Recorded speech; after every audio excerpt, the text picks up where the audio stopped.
We gotta throw it in our hands. Yung lane mo ba yung ginagawa mo? You know who else is ready? Our courtside reporter, Pat Perez. Pag-init parang tanggal na gold plate mo. And yeah, let's end it. Let's end it. Let's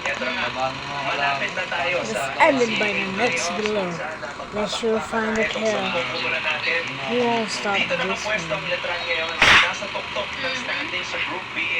Now, very dangerous itong LPU. Oh, look na. Bakit? Yes! Let's see kung Matukli ko ng loss mo. Parang nag-wall mo pa ako. 5 losing streak nila. 5 losing streak nila. Galing ako! Nag-practice ako!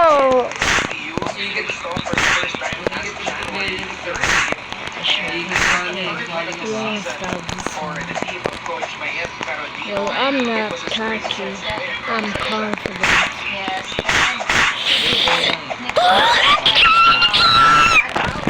Naglag pa talaga! Siyempre, huwag mo na bumalag tol. Isang seconds lang matapos ko! Bala. Laro na to! With 7 points. With Ayos lang! Lag lang lag ko na wala lang lag. Aba, masaya na ako.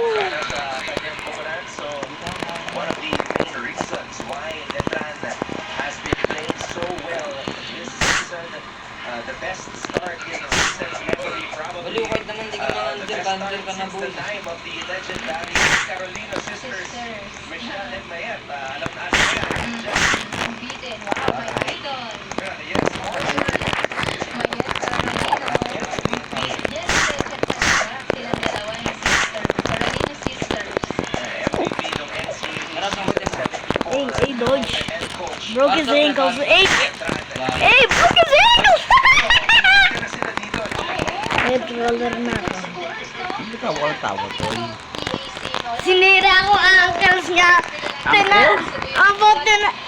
Diba, sinusubukan niya ako sampalin. Tumalon ako sa ulo niya, tapos, hindi niya ako nakita, kaya tumalon ako, tapos ano ko, lumipat ako sa ibang side. Sa ibang side? Tapos, namatay. Tapos, sinampal ko siya, tapos namatay siya.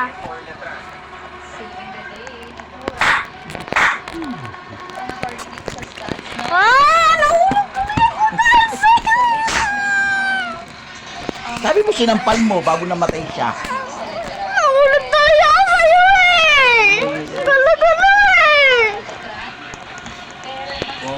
Error, Letran. That's why they won the game.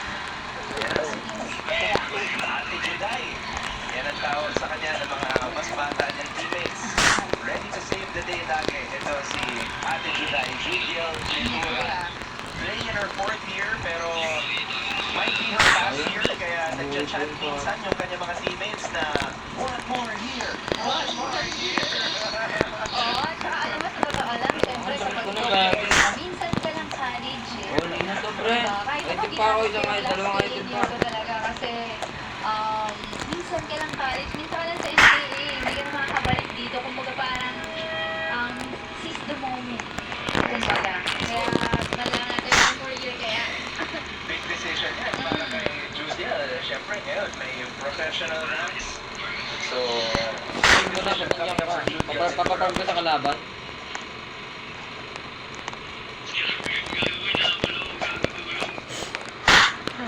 Wala ko kang kapaparm sa kalaban ka pala ng... Sa kalaban pala paparmin mo tol. Meron naman parang sa atin to.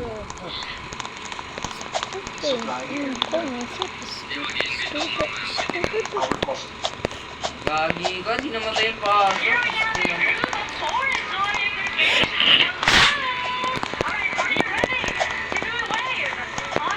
Kahit ayaw mo mga rito.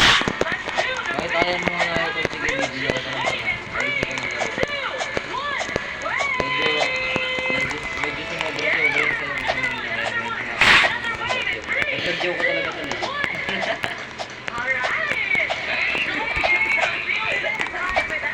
Fancy. Gulo. Gagi, pinarm mo yung form ng kalaban. this program is brought to you by Oy, lago din farm ko. Cancelin na to. Ang dalawang reklamong impeachment laban sa Vice. Para sa detalye, mula sa Batasang Pambansanan sa linya ng telepono, si Marian Enriquez. Marian, paano ba ang tinakbo Wala ng naman. kandidaat? Hindi pa sa pasa bumato. Yes, those are C4 na Wala. ng mga members of Kaso ko hindi na sa Benedict naman tumama. Ano ka, puno? Oo nga, puno nga. laban ni Vice President Sara Duterte Yeah, at sa lamang goal. ng grupo. Nandiyan nga po, Constitution and Business Nagdami na Representative niya, Kung